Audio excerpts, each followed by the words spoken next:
नमस्कार मित्रों, आप सभी का ओम डिजिटल स्टडी के इस ऑनलाइन लर्निंग प्लेटफ़ॉर्म पर बहुत-बहुत स्वागत अभिनंदन। आज के इस सेशन में हम राजस्थान में 2024 में जो भर्तियां हैं, उस भर्तियों के बारे में हम डिस्कस करेंगे। वैसे राजस्थान कर्मचारी चयन बोर्ड ने पहले एक शेड्यूल जारी किया था भर्ती परीक्षाओं के बारे में, तो उसमें उनमें बहुत सारी भर्तियां थी, लेकिन अब जो शेड्यूल रिवाइज़ जारी किया है, इसमें केवल 7 भर्तियों का उल्लेख है और सातों का आपका विज्ञापन भी जारी हो गया है। इसके अलावा भी कर्मचारी चयन बोर्ड के पास में अब बहुत सारी वैकेंसीज ऐसी है जो कि पेंडिंग है, अभ्यर्थना प्राप्त हो गई है और कुछ डिपार्टमेंटल ग्लिचेस की वजह से वो वैकेंसी के लिए नोटिफिकेशन आपका अभी तक जारी नहीं हुआ है। तो इस वीडियो में हम चर्चा करेंगे कि ऐसी कौन-कौन सी भर्तियां हैं और इन भर्तियों का कब विज्ञापन जारी होगा। इसके अलावा राजस्थान कोऑपरेटिव जो डिपार्टमेंट है, राजफेड है, सहकारिता विभाग है, उसमें भी बहुत सारी जो वैकेंसीज है, इसके लिए आपका जो प्रोसेस है नई भर्ती का, पहले आपका ये विज्ञापन जारी हुआ था और उसके बाद में आपका जो आचार संहिता वाला जो मामला है, आचार संहिता विधानसभा चुनाव की वजह से आचार संहिता लग गई, तो उन्होंने भर्ती को है वहीं स्टॉप कर दिया। अब जो भर्ती की प्रक्रिया पुनः शुरू हुई है, इसके बारे में भी हम आज के इस वीडियो में है वो चर्चा करेंगे। तो सबसे पहले तो इसमें हम दोनों ही चीज़ों पर चर्चा करेंगे, कौन-सी आपकी सीईटी के अंतर्गत है और कौन-सी सीईटी के अंतर्गत है वो नहीं है, ठीक है? तो सबसे पहले तो हम राजफेड का बाद में डिस्कस करेंगे, इससे पहले हम डिस्कस कर लेते हैं कर्मचारी चयन बोर्ड के पास में कौन-सी वैकेंसीज़ हैं जो पेंडिंग हैं और कौन-सी वैकेंसी ऐसी है जो कि बिना सीईटी की है। देखिए, सीईटी एक प्रकार का आप सभी के साथ में बड़ा एक प्रकार का धोखा कह सकते हैं, बड़ा एक प्रकार का छलावा है, क्योंकि अब जो सीईटी है वो अगर हर साल आयोजित होती है, तो अच्छी बात है, ठीक है। एक जो अभ्यर्थी हैं वो हर साल इसमें है वो अपीयर होते जाते हैं और जो पुराने अभ्यर्थी हैं उनको अपने जो अंक सुधार है उसमें भी फ़ायदा मिलता है, अंकों में भी वो सुधार कर सकते हैं।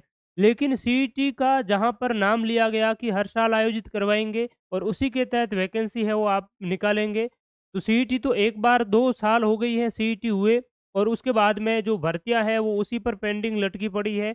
ना कोई सीईटी का अता-पता है और वही जो भर्तियाँ हैं वो सीईटी के तहत आप करवाते जाएँगे, तो होता क्या है मेनली कि जो आपके टॉप जो अच्छे जिनके स्कोर हैं सीईटी में, वही के वही अभ्यर्थी, जैसे अब जूनियर अकाउंटेंट से बड़ी कोई इसमें वैकेंसी है नहीं। अब जूनियर अकाउंटेंट में जो बच्चे अपीयर हुए हैं जूनियर अकाउंटेंट एग्ज़ाम के लिए, तो ग्रेजुएशन लेवल के वही अभ्यर्थी बाकी वाली भर्तियों में भी जूनियर अकाउंटेंट में जिसका सिलेक्शन नहीं हुआ है, सीईटी के लिए जूनियर अकाउंटेंट में सिलेक्शन नहीं हुआ है, तो उनका आगामी किसी भी भर्ती परीक्षा में सिलेक्शन है वो नहीं होने वाला है, वो किसी भी भर्ती परीक्षा में नहीं बैठ पाएँगे, क्योंकि मैक्सिमम पोस्ट है लगभग 6000 के करीब जूनियर अकाउंटेंट में ही थी और इसके अलावा तो जितनी भी है और बाकी की, तो उसमें तो बहुत कम पद हैं। तो ऊपर-ऊपर वाले जो बच्चे हैं वो हर एग्ज़ाम में है वो बैठ पाते हैं। तो इससे क्या होता है कि मेन दिक्कत ये रहती है कि एक ही प्रकार के जो अभ्यर्थी हैं वो हर वैकेंसी में जाते हैं और हर वैकेंसी में वो सिलेक्शन भी प्राप्त करते हैं। लेकिन उनको जो जॉब करनी है वो तो किसी एक डिपार्टमेंट में करनी होगी, बाकी वाली पोस्ट तो वैसी की वैसी धरी रह जाएगी और फालतू का इसमें एक सरकार का भी खर्चा है और दूसरा है कि जो और भी अभ्यर्थी हैं, जो बेरोज़गार युवा है, उनको है वो मौका ही नहीं मिल पाता है। तो इसका हमें पुरज़ोर विरोध करना चाहिए और जो इनके आवेदन माँगे हैं, उनको भी सामूहिक रूप से सारे जो आपके जितने भी जो संगठन बने हुए हैं, उनके माध्यम से भी हम सभी को ये माँग उठानी होगी कि इनको बायकॉट करो, हमें आवेदन करना ही नहीं है सीईटी के तहत। या तो सीईटी में 40% का क्राइटेरिया करते हुए, यानी कि 40 परसेंटेज जिनके हैं, उनको 40 परसेंटेज से ऊपर वालों को सभी को है वो अपीयर कर लो और पहले सीईटी का आयोजन करवाओ, नई सीईटी, उसके बाद में इन भर्ती परीक्षा का है वो आयोजन करवाएँ। ठीक है? तो ये हमें माँग उठानी पड़ेगी, तभी जाकर के लगभग-लगभग जो अच्छी तैयारी कर रहे हैं, तैयारी वाले अभ्यर्थी हैं, सीरियस कैंडिडेट हैं, उनको है वो इस भर्ती में मौका मिल पाएगा। तो ये तो बात सीईटी की है। अब हम देखते हैं कि ऐसी कौन-कौन सी वैकेंसीज़ हैं, जिसमें ये सीईटी का बैरिकेड लगा हुआ है और कौन-कौन सी वैकेंसी ऐसी हैं, जो बिल्कुल आपकी ओपन सीधी भर्ती हैं जिसमें किसी भी प्रकार का सीईटी जैसा कोई नहीं है और कर्मचारी चयन बोर्ड के पास में उन भर्तियों की क्या स्थिति है। तो ये 10-12 वैकेंसीज़ हैं टोटल, उस पर हम चर्चा करेंगे। देखिए, ये जो मैं आपको बता रहा हूँ, ये आपका लगभग जनवरी एंड तक की ये अपडेट है और इसके बाद में कुछ वैकेंसी के लिए विज्ञापन भी जारी हो चुका है। तो ये जो कर्मचारी चयन बोर्ड का यहाँ पर ऑफ़िशियल डेटा है, मैं आपके साथ में साझा कर रहा हूँ। एक जो विभाग इन्होंने अलग-अलग विभाग वाइज़ यहाँ पर दे रखे हैं कि विशेष विवरण दिया हुआ है, भर्ती की क्या स्थिति है।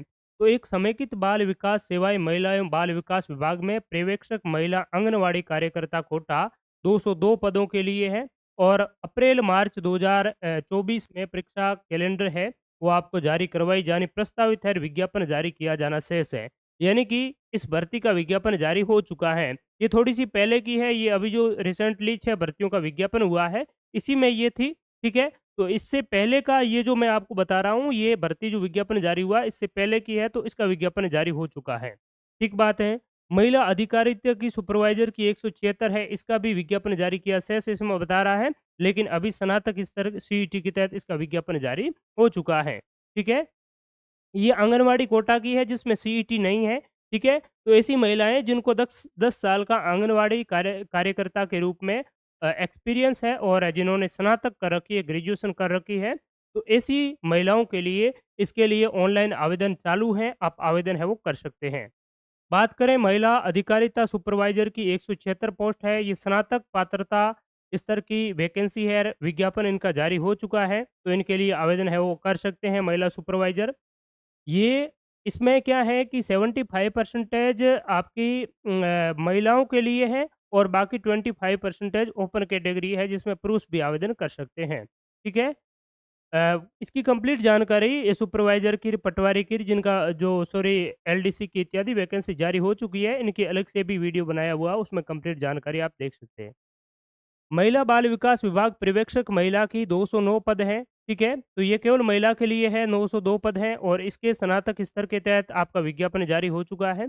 एक जल संसाधन विभाग, ठीक है? डब्ल्यूआरडी में एक आपकी जेईएन की भी है और एक इसकी पटवारी की भी है। पटवारी के 272 पोस्ट हैं। तो ये काफ़ी माहौल क्रिएट किया गया था। पहले सीईटी में जो आपका सीईटी का विज्ञापन था उसमें भी इसका ज़िक्र था पटवारी का, जल संसाधन विभाग का। तो अभ्यर्थी कह रहे थे कि ये जो वैकेंसी है, ये आपकी मेनली सीईटी में होगी या नहीं होगी, होगी या नहीं होगी, तो ये निश्चित रूप से सीईटी में है और यहाँ पर लिखा हुआ है कि सीईटी स्नातक स्तर के माध्यम से भर्ती की कार्यवाही की जा रही है। राजस्व मंडल से पटवारी के पदों की अर्थना भिजवाए जाने हेतु 5 अक्टूबर को लिखा गया है। राजस्व मंडल से अर्थना अपेक्षित है। परीक्षा माह मार्च 2024 में करवाई जानी प्रस्तावित है। विज्ञापन जारी किया जाना शेष है। तो एक तो आपका जल संसाधन विभाग में है और एक है राजस्व मंडल में भी हैं, ठीक है? तो इन दोनों का जल संसाधन विभाग का तो अर्थना आ गई है इनके पास में, राजस्व विभाग की रेवेन्यू डिपार्टमेंट की आना बाकी है। तो जैसे ही उनकी आ जाएगी, तो ये दोनों की संयुक्त रूप से आपकी भर्ती है वो निकाल देंगे और इसमें भी आपका सीईटी होगा 2022 वाला और फिलहाल जो 2022 वाली जो सीईटी है, उन्हीं के तहत ये करवाई जा रही है। तो वो भी इसी के तहत है वो आयोजित करवाएँगे। अगर हम सभी माँग उठाएँगे, आप ज़्यादातर इस पर संघर्ष करेंगे, तो निश्चित रूप से बहुत से जो आरएस के एस्पायरेंट्स थे, उन्होंने है वो संघर्ष किया इसको लेकर के, तो डेट है वो आगे बढ़ा दी। तो इसी प्रकार से अगर विद्यार्थी, बेरोज़गार युवा सड़कों पर आएँगे, तो निश्चित रूप से इसमें भी कुछ न कुछ रास्ता आपका सीईटी वाला भी निकालेंगे, ठीक है? तो ये भी आपकी इसमें चली जाएगी। दूसरी है जिलेदार की, तो जिलेदार की भर्ती है वो आयोजित नहीं होगी क्योंकि इस जल संसाधन विभाग में जिलेदार के लिए केवल 7 पोस्ट रिक्त हैं और इन्होंने कहा है कि हमें कम से कम 30 जो पद हैं, उस 30 पद है वो कम से कम चाहिएंगे। 30 पद से कम जो है, वो हम वैकेंसी आयोजित नहीं करवाएँगे, ये डिपार्टमेंट खुद करवा सकता है, ये कर्मचारी चयन बोर्ड ने 30 अक्टूबर को लिख दिया था। सामाजिक न्याय अधिकारिता विभाग में हॉस्टल सुपरिटेंडेंट ग्रेड सेकंड की है, 335 पोस्ट है। इसके लिए विज्ञापन जारी आपका किया जा चुका है, ऑनलाइन आवेदन जारी है, आप कर सकते हैं। इसमें स्थिति बताई गई है कि सारा काम पूरा हो चुका है, केवल विज्ञापन जारी किया जाना शेष है, तो विज्ञापन इसका जारी हो चुका है। उनमें कुछ न कुछ टेक्निकल जो इश्यू है, इसमें इश्यू था, ये इसलिए ये विज्ञापन जारी नहीं किया क्योंकि राजस्व विभाग वाला है वो नहीं आया और राजस्व विभाग में काफ़ी अच्छी खासी आपकी पोस्ट है। बाकी इनमें सारा कुछ तैयार था तो उन्होंने विज्ञापन है वो डाल दिया, ठीक है। दूसरी बात करें तो अल्पसंख्यक मामला छात्रावास अधीक्षक की 108 की है। इसमें पाठ्यक्रम नहीं आया था और बाकी सब कुछ काम है वो इनका तैयार था, लेकिन इन्होंने साथ में ये विज्ञापन है वो जारी कर दिया है। पाठ्यक्रम का विज्ञापन में भी लिख दिया है कि पाठ्यक्रम जैसे ही विभाग से आएगा हम पाठ्यक्रम है वो डाल देंगे, ठीक है। एक है कनिष्ठ सहायक की, तो कनिष्ठ सहायक वाले तो सभी जो डिपार्टमेंट है उनसे इकजाई सूचना प्राप्त हो गई है। तो इसके लिए विज्ञापन आपका जारी हो चुका है, एलडीसी का, जूनियर असिस्टेंट या लिपिक ग्रेड सेकंड का। कार्यालय आबकारी विभाग जमादार के 77 पोस्ट पर आपकी भर्ती है वो होने जा रही है। इसकी क्या स्थिति है जमादार की? तो विभाग से जमादार के 77 पदों की अर्थना 8 अगस्त 2023 को प्राप्त हुई। 20 सितंबर के संशोधित अर्थना एवं शारीरिक दक्षता परीक्षा आयोजन के संबंध में पत्र लिखा गया है। विभाग से जवाब अपेक्षित है। सीनियर सेकेंडरी लेवल की सीईटी के माध्यम से परिणाम जारी होने परिणाम जारी होने के माध्यम से भर्ती की कार्रवाई है वो की जाएगी। यानी कि जमादार की जो वैकेंसी है 77 पदों के लिए है। जैसे ही डिपार्टमेंट का इस पर इनको रिप्लाई आ जाएगा, अभी आया नहीं है इसलिए जारी नहीं किया। अगर आ गया होता तो एलडीसी के साथ में ये भी निकाल देते। तो इसकी अभी आपकी बाकी है आना है, और जैसे ही रिप्लाई आएगा तो ये वैकेंसी इसकी जमादार की भी 77 पोस्टों के लिए आपकी जारी कर देंगे। ये सीईटी 12th लेवल की है। आरपीएससी के लिपिक ग्रेड सेकंड की 61 पद हैं, तो ये आरपीएससी की, सचिवालय की और भी राजस्थान के विभिन्न जो वेरियस डिपार्टमेंट है उनकी इकजाई जो लिपिक ग्रेड सेकंड की या एलडीसी की या जूनियर असिस्टेंट की जो भी कहे, उनका विज्ञापन जारी हो चुका है। अब जल संसाधन विभाग की कनिष्ठ अभियंता और जल स्वास्थ्य अभियांत्रिकी विभाग है, इसमें कनिष्ठ जो अभियंता यानी कि जेईएन की जो वैकेंसी है, इसकी भी क्या स्थिति है? तो जेईएन की वैकेंसी के लिए मैंने आपको पहले भी वीडियो के माध्यम से बताया था कि अभी और भी कुछ डिपार्टमेंट है, बाकी हैं, और कर्मचारी चयन बोर्ड के चेयरमैन महोदय ने भी ये बात कही है एक्स प्लेटफ़ॉर्म के माध्यम से, यानी कि फॉर्मर ट्विटर के माध्यम से, कि अभी तक 3 विभागों की जो सूचना है, अर्तना है, उनके पास में नहीं आई है, इसीलिए डिले हो रहा है। अगर उनकी अर्तना आ जाती हैं, तो हम विज्ञापन है वो जारी जल्द ही कर देंगे, ठीक है? तो एक तो इनके पास में पीएचडी का विज्ञापन 124 पदों के लिए आ चुका है, ठीक है? दूसरा है जेईएन में पीडब्ल्यूडी के लिए 50 पदों के लिए इनके पास में अर्तना है वो प्राप्त हो चुकी है, विज्ञापन जारी किया जाना ही शेष है।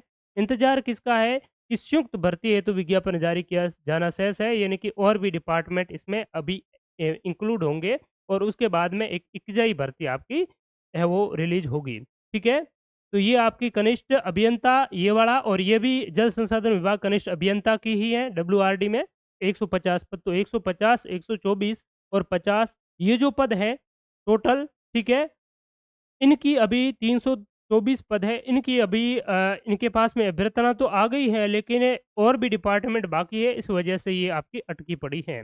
अगर आप माँग करेंगे, तो हो सकता है आपकी लोकसभा चुनाव की जब लगभग मार्च के वर्ती मार्च के दूसरे या तीसरे सप्ताह में आपकी लग सकती है आचार संहिता, तो उस आचार संहिता से पहले-पहले आपकी विज्ञापन है वो जारी कर दिया जाए। अगर आप लोग हैं वो इस संबंध में संबंधित जो विभाग हैं उन पर आप दबाव बनाएँगे और अपने संबंधित जो विधायकगण हैं, उनसे लेटर इत्यादि लिखवाते हैं, तो निश्चित रूप से आपका काम है वो पहले भी हो सकता है। नहीं तो फिर आपका लोकसभा इलेक्शन होगा और उसके बाद में कहीं जाकर के आपका विज्ञापन जारी होगा और एग्ज़ाम आपका दिसंबर 2024 या 2025 में भी आपका एग्ज़ाम है वो आगे हो सकता है। अगर पहले विज्ञापन जारी होता है तो कुछ आपका दूसरी भर्तियों के लिए स्लॉट है वो अभी स्लॉट खाली है सितंबर के बाद तक का, तो उसमें आपकी वैकेंसी जेएन की भी आयोजित करवाई जा सकती है।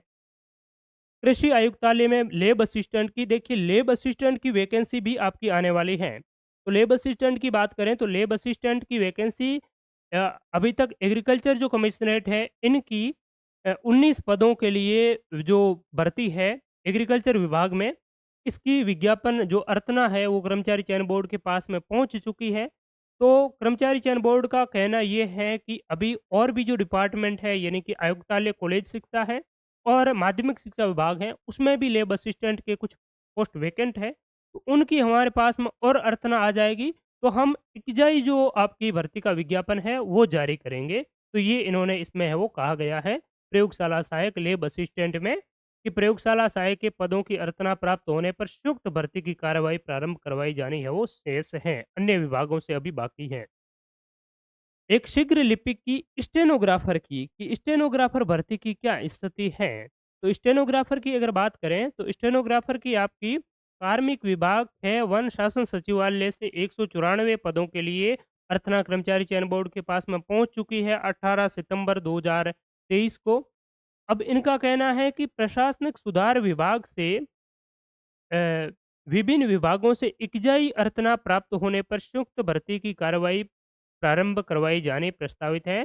तो प्रशासनिक जो सुधार विभाग है, ठीक है, वो क्या करता है कि और भी आसपास के जितने भी छोटे-मोटे विभाग हैं, उन विभागों से जितने भी जो आपकी वैकेंसीज होने वाली हैं, जैसे स्टेनोग्राफर की है, तो वो सारी की सारी डेटा कलेक्ट करता है और फिर कर्मचारी चयन बोर्ड को है वो प्रेषित करता है। तो यहाँ पर भी यही मैटर है। ज़्यादातर भर्तियाँ अटकी इसी वजह से हैं क्योंकि डिपार्टमेंट आपके बहुत ज़्यादा रह गई और वो डिपार्टमेंट है, एक आध डिपार्टमेंट होता है तो अपने खुद के स्तर पर जैसे ही इनको अर्चना भेजते हैं और भर्ती के लिए कर्मचारी चयन बोर्ड भी डिले ना करते हुए विज्ञापन जारी कर देता है और एग्ज़ाम भी कंडक्ट करवा देते हैं।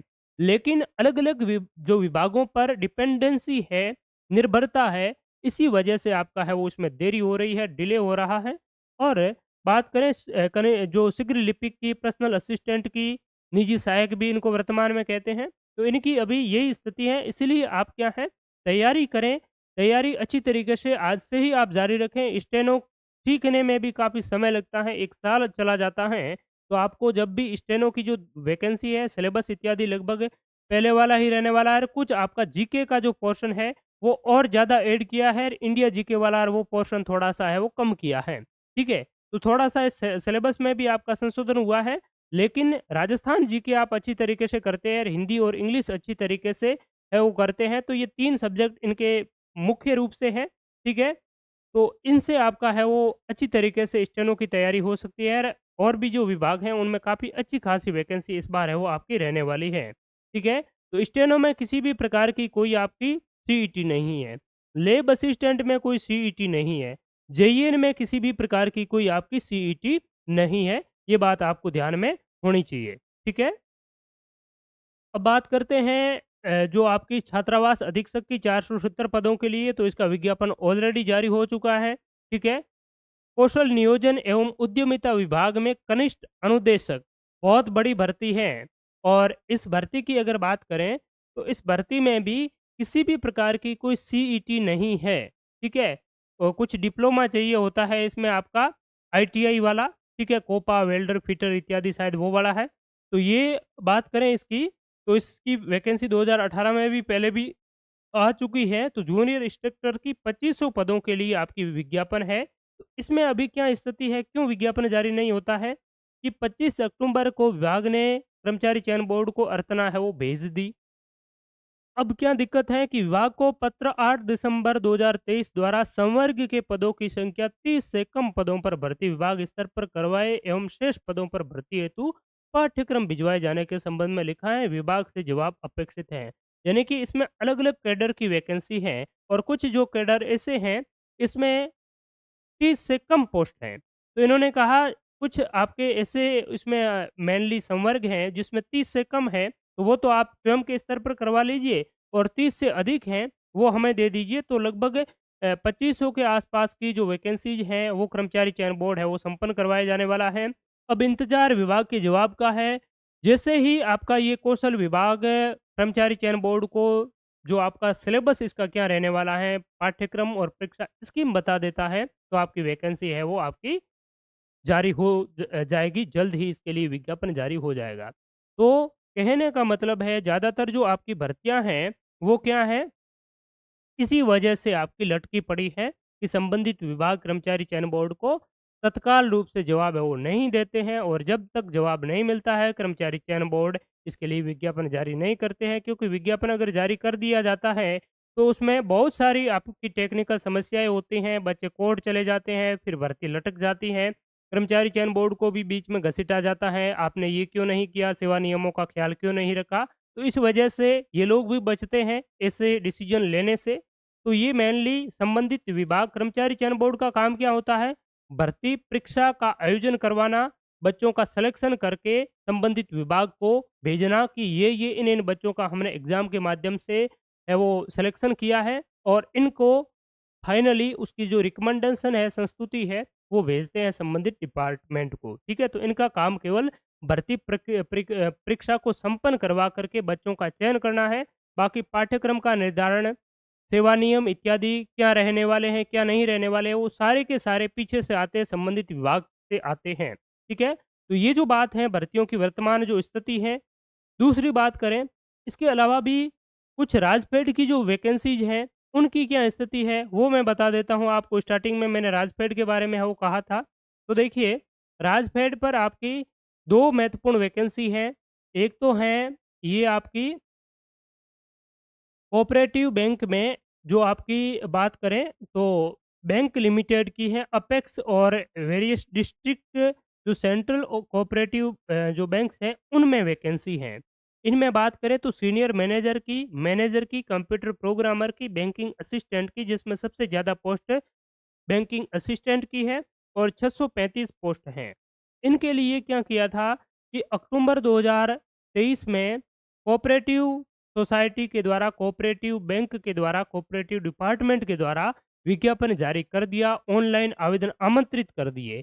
लेकिन क्या हुआ कि विधानसभा चुनावों के मद्देनज़र आचार संहिता है वो लग जाती है और इन्होंने फॉर्म को वहीं स्टॉप करवा दिया, रोक दिया और उसके बाद में नई सरकार का गठन हुआ, बना और अब जाकर के पिछले 5 तारीख को 5 फरवरी को कोऑपरेटिव सोसाइटी की और इनके संबंधित जो सहकारी मंत्री हैं, इनकी बैठक आयोजित हुई और उस बैठक में मंत्री ने स्पष्ट रूप से ये निर्देश दिए कि जल्द से जल्द सहकारी विभाग की जो पेंडिंग भर्ती है, उनको संपन्न करवाया जाए और इनके जो 100 दिनों का कार्य दिवस था, एक्शन प्लान 100 डेज़, उनमें भी ये भर्ती है वो आपकी शामिल थी। तो अब जो आपकी कोऑपरेटिव डिपार्टमेंट की बात करें, तो ये जो विज्ञापन है वो जल्द से जल्द आप मान कर के चलिए कि इसी फरवरी के महीने में ही कभी भी कल जारी हो सकता है, आज भी हो सकता है, कभी भी आपका दोबारा रिवाइज़्ड नोटिफ़िकेशन आपका आ जाएगा, ठीक है? और इसमें किसी भी प्रकार की सीईटी की कोई आपकी ज़रूरत नहीं है। इसमें एलडीसी की भी वैकेंसीज़ हैं, वो भी मैं आपको बता देता हूँ, एलडीसी की इसमें कौन-कौन सी है और इस संबंध में कंप्लीट इसकी योग्यता इत्यादि क्या रहने वाली है, क्या नहीं है, इस संबंध में मैंने आपको अलग से एक पहले ही वीडियो प्रोवाइड करवा रखा है। तो उस वीडियो में मैंने आपको कंप्लीट जानकारी दी हुई है, उस वीडियो की लिंक मैं इस वीडियो के डिस्क्रिप्शन में है वो डाल दूँगा। तो उस वीडियो का डिस्क्रिप्शन आप ज़रूर चेक करें, तो उसमें सारी आपको जानकारी मिल जाएगी। तो यहाँ पर अगर बात करें, तो ये जो वैकेंसी है ये राजफेड में है। तो राजफेड में फिटर की 2 पोस्ट हैं, इन्फॉर्मेटिक्स असिस्टेंट की 2 है, सूचना सहायक की, ठीक है? जूनियर असिस्टेंट की बात करें तो 12 इसमें पोस्ट हैं। अब आप कहेंगे कि ये तो बहुत कम है 12, तो देखिए सीईटी वाला जो उसमें किया हुआ है, तो सीईटी में भी आप धीरे-धीरे जो आपकी छलनी होती जाती है ना, तो उसके बाद में आपके लिए इतनी ही पोस्ट बचती हैं। तो आपको केवल 1 पोस्ट की आवश्यकता है, 3 हो, 12 हो, 10 हो। अच्छी तरीके से आप तैयारी करते हैं, तो इसमें भी 12 वाली में भी, 2 वाली में भी आप में से ही कुछ न कुछ अभ्यर्थी तो है वो यहाँ पर भी चयन है वो होकर के सेलेक्ट होंगे ना।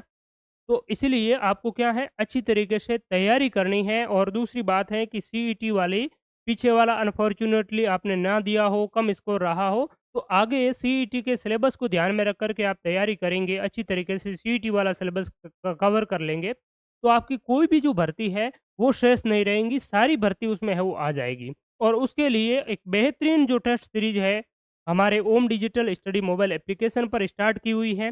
राजस्थान सामान्य ज्ञान नए जिलों के अनुसार, सामान्य हिंदी, विज्ञान और भी विभिन्न जो विषय है। इसके अलावा बात करें टॉपिक वाइज़ टेस्ट है वो सारे के सारे डाले हुए हैं। साथ ही साथ अगर बात करें तो राजस्थान सामान्य ज्ञान नए जिलों के अनुसार राजस्थान की polity, Rajasthan history, art and culture, Rajasthan की ज्योग्राफी, उसका एक बेहतरीन इंटीग्रेटेड कोर्स है, हमारे ओम डिजिटल स्टडी मोबाइल एप्लीकेशन पर अवेलेबल है। तो अच्छी तैयारी के लिए जिसमें आपको अलग-अलग भर्ती आती है, अलग-अलग आप कोर्स इत्यादि परचेज़ करने हैं, तो वो नौबत नहीं आएगी। पूरे 1 साल आपकी वैलिडिटी रहेगी और राजस्थान की कितनी भी आरएस मुख्य परीक्षा तक की जो भर्ती है, उसमें भी अगर आप भाग लेते हैं, अपीयर होते हैं, तो उसके लिए भी आपका वो कोर्स है, वो समान रूप से उपयोगी रहेगा। नए जिलों के अनुसार है, पूरा अपडेटेड है, ठीक है? नियमित कक्षाएँ हो रही हैं, तो आप अच्छी तरीके से तैयारी करने के लिए उस बैच से भी जॉइन कर सकते हैं। और भी आपको इस भर्ती परीक्षाओं के संबंध में आपके कोई डाउट हो, क्वेरी हो, तो कमेंट सेक्शन में है वो लिख सकते हैं। बाकी ये जो भर्तियाँ हैं, इसके बारे में मैंने आपको अवगत करवाया, राजपेड की वैकेंसी के लिए क्या एलिजिबिलिटी है अलग-अलग पदों के लिए, वो सारी की सारी जानकारी ओम डिजिटल स्टडी के इस यूट्यूब चैनल के डिस्क्रिप्शन में आप है वो देख सकेंगे। इसके अलावा आप इस यूट्यूब चैनल को भी ज़रूर सब्सक्राइब करें अगर आप पहली बार इस प्लेटफ़ॉर्म पर देख रहे हैं तो। बहुत-बहुत धन्यवाद। हमारे मोबाइल एप्लीकेशन का लिंक इस वीडियो के डिस्क्रिप्शन में भी आपको मिल जाएगा, तो वहाँ पर आप मोबाइल पे, व्हाट्सएप पर और भी हमारे टेलीग्राम इत्यादि सोशल मीडिया प्लेटफ़ॉर्म्स पर जुड़ सकते हैं। तो बहुत-बहुत शुक्रिया, बहुत-बहुत धन्यवाद। आप लोगों के काफ़ी इस संबंध में डाउट थे, जिनको लेकर के मैंने ये वीडियो है वो बनाना उचित समझा। Thank you so much. आपके क्या राय हैं टीईटी के बारे में, वो भी आप कमेंट सेक्शन में ज़रूर बताएँ। Thank you so much.